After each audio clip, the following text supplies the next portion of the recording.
ang bisan taliwala sa kasubo. Ganina nindot kay ang kanta, katagbawan. Tungod kay ang tawo magi katagbawan sa tinuod na. Wala ko'y butang sa kalibutan nga makatagbaw sa tao. Isag mo kuyo ka dinhi nga naay kwarta o wala. Kaya ang katagbawan na araman ka Hesus Kristo. So karon ang pulong sa Dios nga mapaabot sa pamilya, mapaabot sa matag-usa nato, labi na ani nga mga sitwasyon. Dili lang katagbawan atong gipangita. Paglaom. Unsa may paglaom nga atong gipaabot human aning kinabuhi. Dili lang kay human aning kinabuhi. Niining kinabuhi gyud o human niini. Unsa may paglaom, kinsa man ang atong paglaom. Mao na atong isgutan karon. Una nga ato ang hinumduman ang kamatuoran sa kamatayon or the reality of death. Isa sa mga sulat ni King Solomon nga naa sa Ecclesiastes chapter 3, kapitulo 3, versikulo 1 o 2. Ang pulong sa Dios nag-ingon, adunay panahon alang sa tanan. Panahon sa pagkatao ug panahon sa kamatayon. Nasayod ta nga ang kamatayon dili siya appeal or wala siya appeal sa disenyo sa Dios. When God created man, death was not included. Kay dili tinguha sa Dios nga ang tao mamatay. Because God is immortal. God is eternal. He created man in His own image and likeness.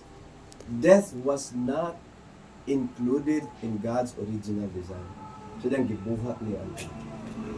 Pero, we know the story, di ba? Sa gagway pata, itong story sa itong madungog sa ito ang Sunday school teacher, of course, ako sa akong parents, because I was born and raised in a Christian family, about ni Adam ug ni Eve. Sa dihang gilid-an sila sa Dios sa pagkaon sa gatong forbidden fruit. Ningon ang Ginoo nga ayaw pagkaon kay mamatay ka. Pero ang tao, wala gingon nga wala gyud katag-awan ang tao. Ipakaon ang tanan gawas lang ato, pero kuryoso jud ang tao. And we know gikan adto og tungod atong higayuna hangtod karon ang kamatayon ni hari. Bisan kinsa, dato man ka, pobre man ka, ilado man ka, or dili. Ang kamatayon, mihari sa tao. Kaya ang bayad sa sala, kamatayon man. Nakitang tanan, nakasala man. Sa ato pa, kitang tanan, mamatay. Musugot ka og sa di. Diba? Himo ka og paagi, mga tambal. Isa pag palito nimo pila ka buok ospital. Bayran nimo tanan doktor. Dili makapugong na sa realidad sa kamatayon. Tungod konsekwensya ni siya sa pagsupak sa Dios sa tao. Sa pagsupak sa tao sa Dios. Nabali na. Alam mo kayo bukas na nabali na. But that's the reality of death. Ang kinabuhi, dali irapod mo agi. Si nanay, 64. Kisa may magbuwang pang ni nanay is 30. Ako kwanto man ko 43. Anabilin. Isa pag mo edad kag 80, 90, na mga centennial, no? Pero, dili na siya taas i-compare sa eternidad. Tanan butang moagi, tanan butang temporaryo. May yung tagbudugay, long-lasting, sabi pa nila, durable, no? Pero, nagyod siya limit. Nagyod siya kinutuban. Okay? Nagyod siya utlanan. Dili gyud pwedeng mulapas. So atong kinabuhi, dinha kang adan nga atong napanunod, of course, ang iyahang konsekwensya sa iyang sala. Naagyoy utlanan. Dapat dili na mawa sa atong sistema. Okay? Kaya sa magud sa ang tao magkinabuhi nga daw murag dili siya mamatay. Murag ang ilahang paglipay, paglingaw, paglulinghayaw, murag walay katapusan. Pero apil gid na sa atong sistema. Moabot ang panahon nga ang oras nako mauna. Sumanay pangutana, asa man ka? Paingon, humaning kinabuhi asa ka mo adto? Saan nimo pagkasiguro? Kay pangtan-on nimo ang tao, langit ug impierno. Wa ba jumingon nga impierno? Langit ra ba tanan? Gusto kay mo adto langit pero apangutana, unsa man pag-adto? Unsa man nimo pagkasiguro nga kung mubiya ka aning kinabuhi muli sa yuta ang imong lawas, ang imong kalag o espiritu, asa man siya? Mingon ng tao nga, wow, wag kita kasiguro, ana. Kinalan mo siguro kung napakadiri. Diba, nagkinalan tag kasiguruhan. Nagkinalan po tag paglaom ang kasiguruhan. Kinalan tang masayod nga masaligan kanang atong gilauman. Dili ra istorya ra. Dili ra istorya ra. So kamatayon usa ka pahinumdom pud ni nga ang atong oras limitado. So bisan dili nato gustong huna-hunaon ang kamatayon, nagpangutana gyud unsa may mahitabo human sa kinabuhi. Mao gyud na ang pangutana sa kanunay. So kini nga pahinumdom nag-awhag nato nga mangita og tinud-anay nga paglaom. Mao nay kaduha nga punto nga ato hinumduman. Ang paglaom nga gihatag ni Jesus. So the hope in Jesus. Paglaom nga naa kang Jesus. Kay what lain paglaom sa Jesus lang. Sa sulat ni Apostol Juan kapitulo 11 by 5 hangtod 26. Ningon si Jesus katuning namatay ang higala si Lazarus na. Unsay gisulti ni Jesus. This is not just a simple claim. This is actually Jesus himself. So may gingon Jesus sa 25 hangtod sa 26. Ikaw siya, ako mao ang pagkabanhaw o kinabuhi. Ang mutuo kanako bisan mamatay mabuhi. Mao ni ang comforting words and truth nga gipaabot ni Ginoong Hesus ngadto kang Maria ug kang Marta tungod kay ang ilang igsuon namatay man. Sumingon si Jesus, kadili lang siya makabanhaw, siya gyud ang pagkabanhaw, the resurrection. Meaning, doon tayo paglaom din kang Jesus. Kay kung bisa paresta ka nanay, muli ta sa yuta, kasi yuta matagikan, but there is hope. Doon ay paglaom, moabot ang panahon nga banhawon ta kay ang atong manluluwas mao man ang pagkabanhaw. Siya gani na banhaw. So meaning di ta mabalaka. Kunya comforting pud ni sa pamilya o sa balay nga gibiyaan tungod kay naman tay paglaom nga makita nato pagbalik ang ato ang mga hinigugma. Amen ba? Labi na naadya kang Jesus, doon na reunion. Magkasit ka na ito, reunion bitaw sa ay. Sa nindot, sa hindi, ano? Reunion gani, nanano mag-away, maglatis. Aba, maging malikayan nga na, mga parinti, magsuon nga magdinambugay ba, no? Patas anay sa garbo, di ba? Kasi pinakagwapa ron nila sa reunion nila. Pinakadato na, no? Kailangan nga mga pangunon, mga tawhanon. Kasi unta nga magkahiusa, kitagsara yun magkaabot, kaya lain ang mga kinabuhi, lain ang mga pamilya, mga pagpaningkamot o gubanta nga. Pag-usa lang ta kay para for fellowship ba, no? Kung paglingaw-lingaw sa pamilya, pagsandurot, pero dili maayo. Pero diha kang Jesus, ang tanan nga na kang Jesus, maabot ang panahon nga magkausa ra gid ta. Magkita ra gid ta pagbalik. Mo na nga moto ningon usani sa pagpahinumdum ni Apostol Pablo na sa iyang sulat sa unang sulat sa Thessalonica. Ano ingon siya nga, ayaw mo pag maggulanon sama ni adtong mga walay paglaom. So kita mga magtutuo pod, okay? Extended recipients of that letter of the Apostle Paul. Dili ta kinahanglan nga magmagulanon sama sa mga tawo nga paglaom.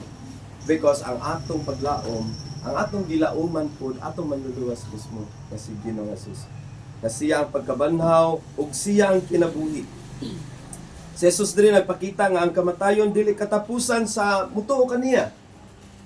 Okay, dili katapusan sa mituo kaniya ang kamatayon. Ang kinabuhi dili pinaagi sa atong kaugalingong kalig-on. Dili pinaagi sa atong kaugalingong paningkamot. Kundi pinaagi sa pagtuo kang Kristo Jesus.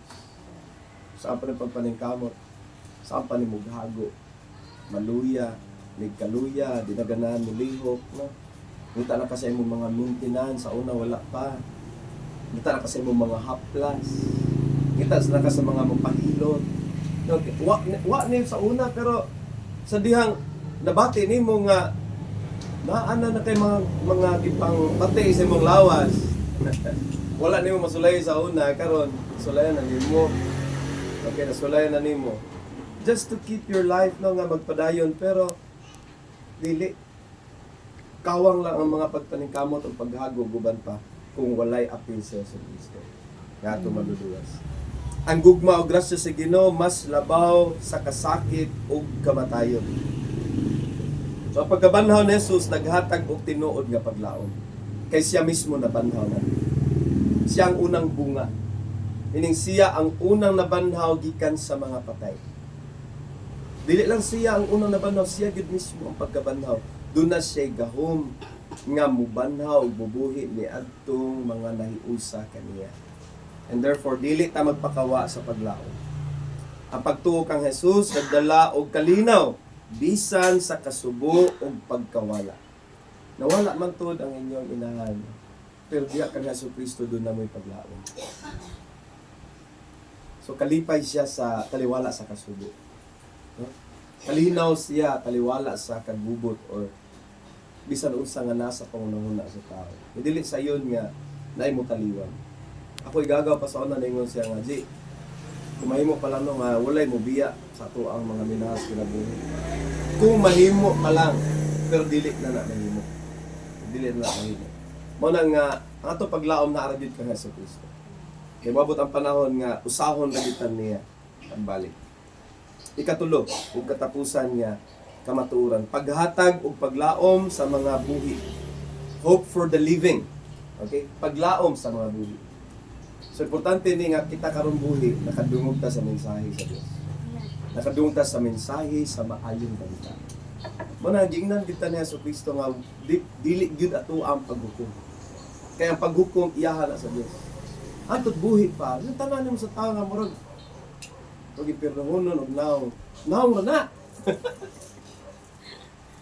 Naong na. Antod buhi pa ang tao, antod naginawa pa na, ayaw gyud nagsirad Meaning, wa kay katungod sa paghukom niya kung asa siya, kung mamatay siya.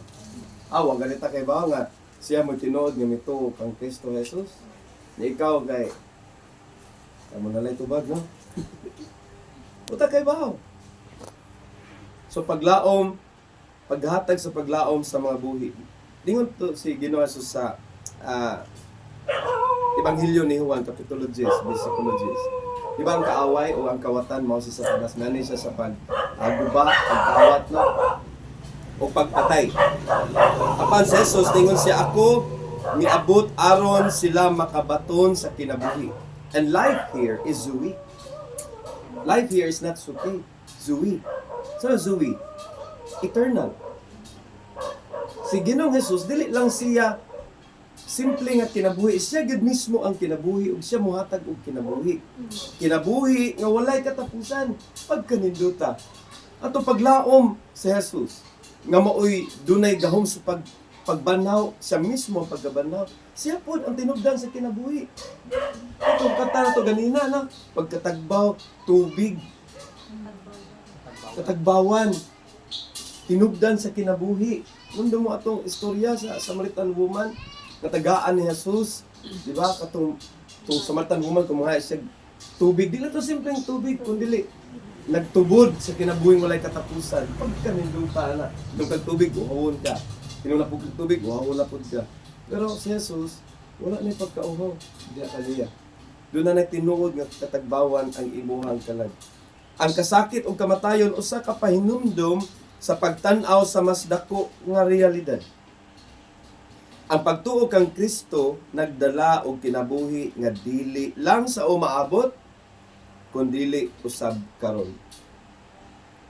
So samtang buhi pa ubisan og mubalik na ta sa yuta, hinumduman nato ang atoang paglaom sa Jesucristo. Dili kini pagpugos apan usa ka imbitasyon sa pagdawat sa Ginoo. Pagtuo kang Kristo Jesus. Kaya kaluwasan dili man pinugsanay. Kung na dungog nimo ang mensahe sa mayong balita, pinagi sa pagtuo kang Kristo Jesus. Ang kaluwasan libre nga gihatag sa Dios. Yang anak ni bayad aron mahimong libre alang nato. Usa pa may huwaton sa tao. Usa pa may gipangita sa tao. Imo pa bang susihon na ini kamatay nimo? Ulahi na ang tanan. So samtang buhi pa, mensahe ni siya alang sa mga buhi nga nagtanyag og paglaom, kinabuhing walay katapusan, ang anak sa Dios nga si Jesucristo. Mabisan kinsa mo tuo niya. Wala ni pinugsanay, pero kung mutuo mo salig ka niya, dili gid ka magmahay. Amen. Dili gid ikamahay. Ang Ginoo nagdapit sa tanan, nagbasol, nagaluya og nangita og paglaom. Therefore pangita sa Jesus og sulayi ang pag-angkon sa tinuod nga kinabuhi. Tuuhi sa Jesus. Ayaw pagtuo ni bisan kinsa. Wa kay laing tuuhan ang bugtong anak sa Dios sa Jesucristo. Ingon siya, He is the way, He is the truth, He is the life. No one comes to the Father except through Him. O pinaagi lang niya ang kinabuhi nga walay katapusan dihatag sa Amahan. So apart from Jesus, wala jud ka o di jud ka makaplag og kinabuhi. Katagbawan o uban pa aning kalibutan na wala jud. Naara jud ka nga sa Kristo. Siya ra gyud ang paglaom sa mga makasala. Siya ang manluluwas sa mga makasala. Siya nagbayad sa atong mga sala didto sa cross sa Kalbaryo. Gihalad niya ang lawas, gihulat niya ang dugo para natong mga makasasala. Dili na kita makaplag og kaluwasan ni Jesus. Og libre pa jud. Pinagi sa pagtulak ng Ginoong Jesucristo. Tapos ko na ako sa pag-iyon. Ang kamatayon dili ang katapusan. Okay? Dili na siya katapusan. Ang gugma o grasya sa Ginoo magapadayon sa tanan nga panahon. Buhi man ka o mabalik man ka sa yuta, upuyog ka kauban sa Dios sa walay katapusan. Mabot ang panahon pag sa kadua pagbalik niya, banahon niya imong lawas. So lawas, glorified body na iyang ihatag kauban niya kay siya man mo anhi mo puyo man siya kauban sa tao o kitapod kauban niya sa walay katapusan dinduta ng panahon na no. Gilauman na to, di ba? Diri kapoy trabaho mo no. Matag sayo, di ba? Mo trabaho nya mo uli nga kapoy, matug na pud kay kapoy, mata na pud og sayo. Mao gid nang cycle no sa to. Balik-balik.